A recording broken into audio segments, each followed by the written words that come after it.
তো যে আওয়ামী লীগ হাইরা গেলেই বাংলাদেশ হাইরা যায়, মানে এটা নতুন করে 5ই আগস্টের পরে আবার অপমান হয়েছে। মানে আগে আমরা যা ভাবতাম কিন্তু ক্লিয়ার প্রমাণ হয়েছে 5ই আগস্টের পরে। একটা শেখের বেটির কারণে হাজারো মায়ের বেটি নিরাপদ ছিল।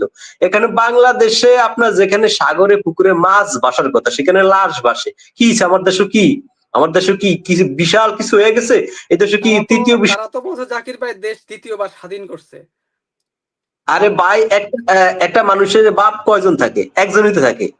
আপনি একটা অভ্যুত্থান করছেন, এটা যদি দ্বিতীয় স্বাধীনতা বলেন, তাইলে আমরা যারা এই যে আওয়ামী লীগ তো অবশ্যই ফিরবো, তো আওয়ামী লীগ তো আরো বিশাল বড় একটা বিপ্লব করে আবার ফিরবো, তার মানে দেশ আবারও স্বাধীন হইব। তারপরে ধরেন আরেকটা বিপ্লব হইব, তার মানে আরেকজন শ্রমজীবী সাধারণ মানুষ বলল, আমরা কি কোনো দেশের সাথে যুদ্ধ করছি যে স্বাধীনতার প্রশ্ন আসবে? আমরা তো 71-এ পাকিস্তানের সাথে যুদ্ধ করছি। আপনি ওই আপনার মতো আরেক সাধারণ মানুষের সাথে কি বলবেন, তার সাথে গলা মিলিয়ে? ওইটা একদম লিগেল বলছে তো। আমরা কি কোনো ব্রিটিশের আন্ডারে ছিলাম? ব্রিটিশের কলোনি ছিলাম? না যুক্তরাষ্ট্রের কাছে ঋণী ছিলাম? কার কাছে? আমরা কি ভারতের একটা অঙ্গরাজ্য ছিলাম যে আমাদেরকে নতুন করে স্বাধীনতা করতে হয়েছে?